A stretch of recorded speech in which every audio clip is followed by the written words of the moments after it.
got a relative that's died, let's say it was your grandma, your granddad, your mum, your dad, and you've got a small child, usually under 6, and you think they're seeing them.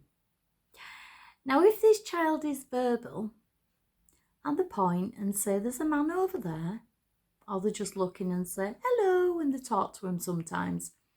You know, that's what you call an imaginary friend. They're not imaginary most of the time. The spirits, they're not imaginary.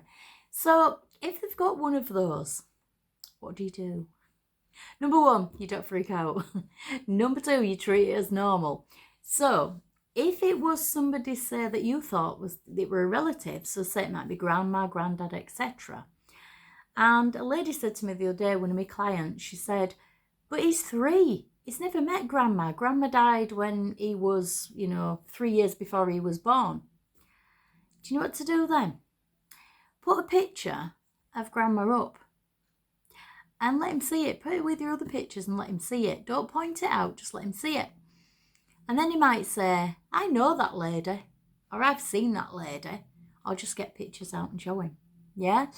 And one of them was saying his granddad, and he described him with the pipe and everything.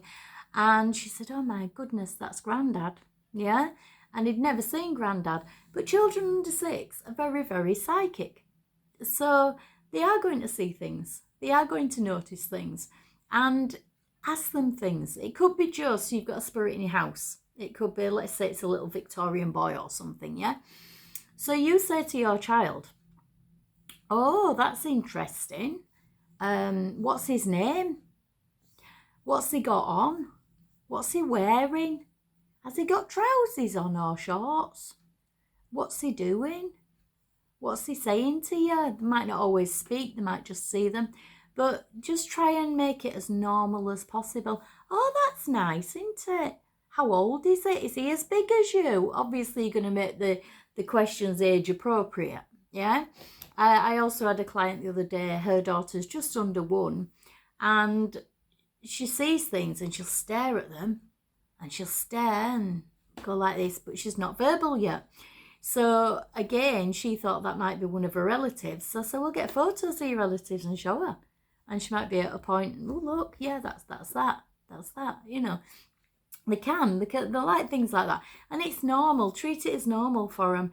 Usually after 6, 7, unless they turn out they're going to be psychic, they stop seeing things and they stop having an imaginary friend and they stop seeing the spirits in your house, etc. Yeah? I don't call them ghosts because ghosts, ooh, scary as ghosts. And they're not ghosts, you know.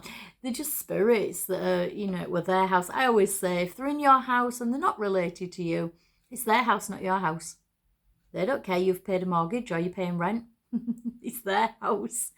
Sometimes if you're worried about spirits in your house and you do want to sort of ask them to leave, number 1, you could do it nicely.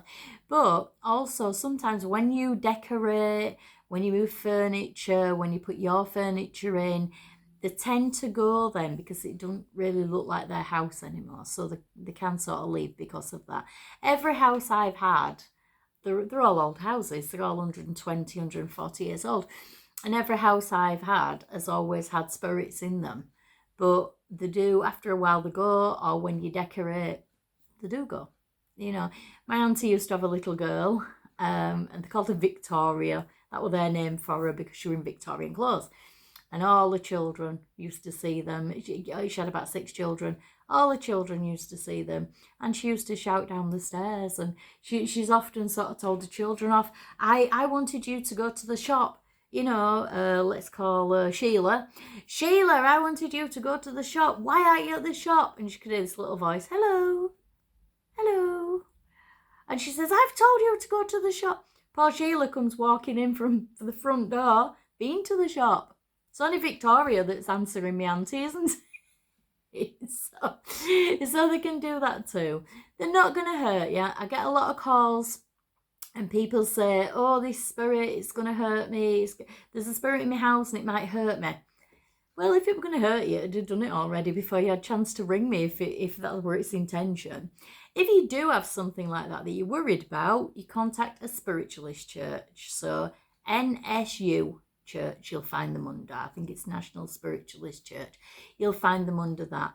And they usually have somebody that can come out and do a clearing for you and things like that. But most of them, if you've got ghosts, spirits in your house, you can just ignore them. Just don't hurt them. No, I never do. If you've seen my videos before, I never do ghost hunting. But I will do spirit sort of watching. I will go and I will observe, like I did at Hopwood Hall. I would go and I would observe and have a look and say, oh, it's a man and he's got this and he's got... And I can do that not even in your house. I can do that just connecting. But I never disturb them. So these ghost hunts you see on television, they really annoy me. Knock 3 times, do this, do that, move a table, throw something. They're not performing seals. What are they doing that for? It's unrealistic, it's silly. And that's when they get angry. If I come into your house and started saying, hey, come on, knock 3 times, prove you're in your house, and start moving your table, and you throw me out. So don't antagonise them. And be nice to them. There's no need to be sort of horrible. If they're frightening you, can say, please, can you go back to spirit now? If you know it is. If it's your relatives, you probably love them being there. Yeah? So make it as normal as possible. It is normal that spirits are around. There could be more spirits in your house than there is you and your relatives in your house, So just make it normal. For more, follow me. And I've got hundreds of videos now on TikTok and all the other social media.